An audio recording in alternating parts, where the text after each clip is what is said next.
কিভাবে সবার আগে এসএসসি রেজাল্ট দেখবেন মার্কশিট সহ, চলুন দেখে নেওয়া যাক।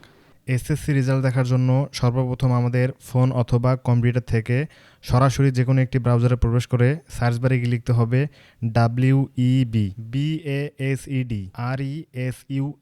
ওয়েব বেসড রেজাল্ট লিখে সার্চ করার সঙ্গে সঙ্গে সর্বপ্রথমের যে ওয়েবসাইটটি থাকবে সেই ওয়েবসাইটটিতে একটা ক্লিক করে দিবেন। ক্লিক করার সঙ্গে সঙ্গেই দেখতে পাবেন নেম অফ বোর্ড। আপনি যে বোর্ড থেকে পরীক্ষা দিয়েছেন সে বোর্ডটি এখান থেকে সিলেক্ট করে দিবেন। এরপর নেম অফ এক্সামিনেশনের জায়গায় এসএসসি সিলেক্ট করে দিবেন। এরপর ইয়ার অফ এক্সামিনেশনের জায়গায় যত সালে পরীক্ষা দিয়েছেন সেই সালটি আপনারা এখান থেকে সিলেক্ট করে দিবেন। আমি যেহেতু রেজাল্ট প্রকাশের একদিন আগেই দেখাচ্ছি, সেক্ষেত্রে আমি 2025-এর রেজাল্ট দিয়ে দেখাচ্ছি। আপনারা যেহেতু 2026 সালে পরীক্ষা দিয়েছেন, সেক্ষেত্রে আপনারা 2026 সিলেক্ট করে দিবেন। এরপর টাইপ অফ রেজাল্টে সিলেক্ট করে দিবেন ইন্ডিভিজুয়াল। এরপর আপনারা এখান থেকে আপনাদের এক্সামিনেশনের রোল নাম্বারটি সঠিকভাবে বসিয়ে দিবেন। এরপর আপনাদের রেজিস্ট্রেশন নম্বরটি ভালোভাবে বসিয়ে দিবেন। রোল এবং রেজিস্ট্রেশন নম্বরটি বসানো হয়ে গেলে একটি ক্যাপচা কোড দেখতে পাবেন। এই ক্যাপচা কোডটি এখানে ভালোভাবে বসিয়ে দিবেন।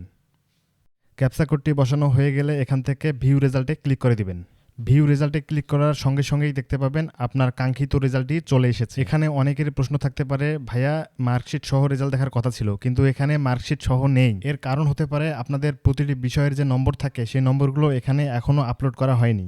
এভাবেই খুব সহজে আপনারা যে কোনো কারো মার্কশিট সহ রেজাল্ট দেখতে পারবেন।